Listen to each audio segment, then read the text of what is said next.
is a reason why, in cultures that practice ritual sacrifice, no one was mortified when people were sacrificed in ritualistic ceremony. There's a reason why, in the 11th century, no one thought anything was out of order when people didn't use forks because it was considered blasphemous.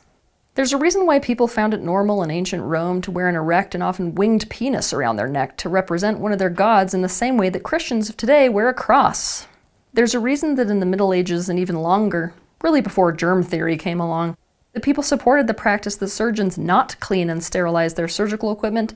In fact, a surgeon could be fined or get locked up for doing so. There's a reason that no one found it odd or upsetting that in all of Europe by the 1600s, over half of all women sent their babies away at birth to be nursed by other women. Even higher class wet nurses sent their own babies away to be nursed by poorer wet nurses. Up to 80% of them died in their infancy, most en route to their wet nurses, who often lived far away. There's a reason that no one thought anything of a pregnant woman smoking and drinking alcohol in the 1950s. Do you want to know what this reason is? 'Cause it was normal! To generalize, human beings tend to acclimatize to and accept anything that they are chronically exposed to. This is even more true when we are children. Whatever we experience as common in our environment becomes our idea of normal. What is normal? Normal is whatever conforms to a standard, whatever is usual, typical, or expected. The thing is, normal is no measure of health. This is why that quote from Krishnamurti, which is so brilliant, is so in need of listening to. It is no measure of health to be well adjusted to a profoundly sick society. Normal can become a blinder through which we see the world. It can be a way of staying in denial, remaining unconscious, and never being able to heal or progress. A critical part of becoming aware and also of progressing is to clearly see cause and effect. This is a necessary precondition to deciding what needs to change, how to create improvement. Here's the thing, you guys. I am making this video on normalization, well aware that me making a video on this is still not going to change the way that you see things. It's not going to change the fact that you still are going to tell yourself the story that what happened to you and in your life is normal. So many, I mean so many, of the things that had a profound negative and even a profound positive impact on you, you don't even recognize. You don't even notice. You don't even think are important. Why? Because in your reality, they're normal. If you see something as normal, it will not stand out as important. It will not stand out as notable. You are going to completely overlook it. But this tendency to normalize things can go so far beyond this basic human tendency to decide that something is not out of alignment just because it is the norm. It can become a super dysfunctional coping mechanism. When we normalize something, we can avoid the pain that might be involved with seeing something as not right and not good. For example, imagine that in our childhood it was common and typical for both parents to be away from home all day working. Because it was normal, we don't see the emotional neglect we suffered. By normalizing it, we don't see that emotional neglect had a profound effect on our psyche. For example, we don't see how it has led to the pattern of selecting unavailable partners as an adult and ending up so depressed and lonely that we're on psychiatric meds. Because it was normal, we don't see how unhealthy our societal structure is, so we do nothing to change it. We don't have to see that our parents hurt us, so we don't have to acknowledge any rupture between ourselves and them. This means we can follow in their footsteps, thus validating what they did with us, which establishes closeness. We can get through Christmas as if we have a perfectly normal functional family, which means no family conflict. We can stay in denial about the whole thing. But the problem is the effect is still there. We just can't attribute it to a cause, much less the correct cause. By the way, if you want to learn more about emotional neglect, because this is a big thing that's being normalized by people today, watch my video titled Today's Great Epidemic and How to Cure It. Normalization can also serve as a social control tactic. Let's say that somebody is in distress because of something that they're encountering. If we want to desensitize them and get them to agree with us and accept it, all we got to do is normalize it. This is how the normalization of deviance can come about. Now, it might be tempting to think that normalization is something when it's used in this capacity as a control technique, it's something that is only done by really abusive people or by perpetrators and their victims. Sociopaths. But that's not actually the case. In fact, normalizing things is a strategy that politicians use, it's a strategy that teachers use, it's a strategy that, first and foremost, your parents love to use. It's a personal favorite tactic for parents to use to justify their behavior. How many of you have tried to maybe confront your parents about something that might have happened or might have hurt you, to only have them retort something like this? Every parent did that with their children. For God's sakes, you got more than most children ever got. That's normalization. Also, minimization.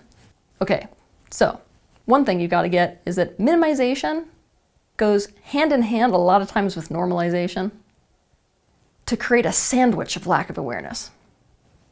To minimize something is to downplay the significance of it. When you use minimization against yourself, it's a form of self-deception. You do it to avoid acknowledging and dealing with negative emotions and painful beliefs associated with them by reducing the severity and negative impact and importance of the events that gave rise to those emotions and beliefs. You also do it to avoid interpersonal conflict. It allows us to rationalize and justify and negate. When it comes to normalization, our favorite way to minimize is through comparisons. Things like this, and I hope you see yourself in this statement.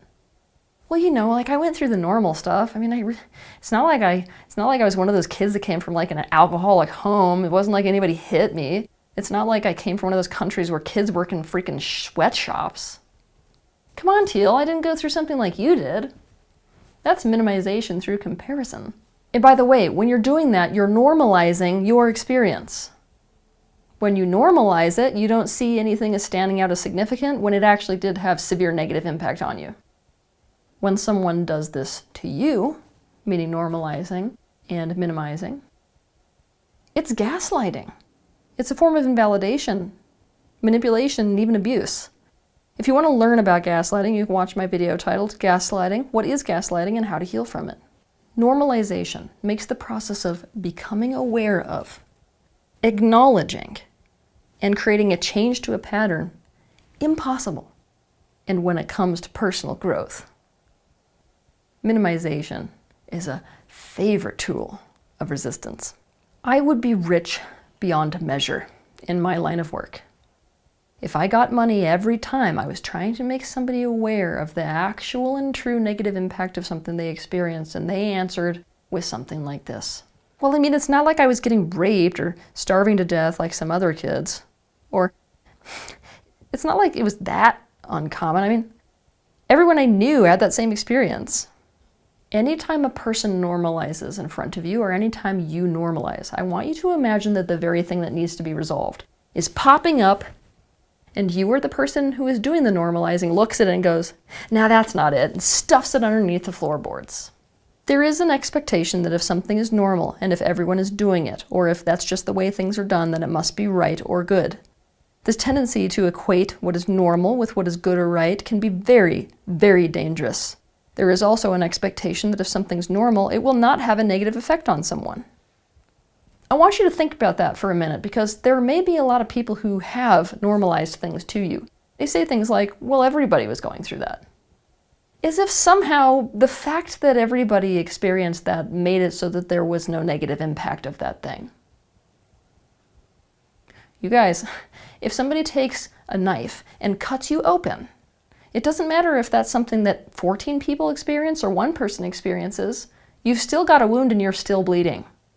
Just because something is normal does not make it right and does not make it good. And when I say this, I don't want you, those of you who are into awareness, to start to get into an argument with me about the overall objective concepts of right and good. We already know they are philosophically weak. This is using right and good for the sake of communication. Just because something is normalized does not mean that it is right and does not mean that it is good. It was normal to own slaves. Is that right and good? And just because something was the norm or is the norm does not mean that the negative impact of that thing somehow does not exist. In other words, the law of cause and effect is in order regardless of whether or not something is common. So here's some bad news, but will also be good news once you realize it. Everything you experience, regardless of how normal it may be, absolutely affected the trajectory of your life. You must recognize cause and effect. Things you would at face value write off as insignificant can be the very traumas that are ruining your life today. Instead of normalizing it, you need to see the actual impact of things like being weaned, new siblings being born, the punishment-reward style of parenting, being one of 30 kids in a classroom, being expected to do what pleases your family no matter what you truly want, not having certain emotional needs met, growing up with a single parent, being teased, eating processed foods, or anything else that might be normal in this day and age. You will never be able to heal what you cannot consciously acknowledge and feel and change. You will also never be genuinely aware if you simply accept something or, to the contrary, simply write it off because it is normal. It might just be beneficial to ask yourself and really put some thought into the following. What if this thing I think is normal really isn't? And what would be so bad, and what would it mean if this thing I consider normal is really not right, not good, and not okay? And never ever forget that those things you don't bat an eye at today because they're so normal might just be the very things that cause the people in the future to look back at you in absolute horror. Have a good week. If you liked this video, be sure to share it, like it, and also subscribe to my channel so you can see more content like this. But I want to personally thank you for taking the initiative and having the bravery to step into the space of awareness, not only for yourself, but for the benefit of those around you.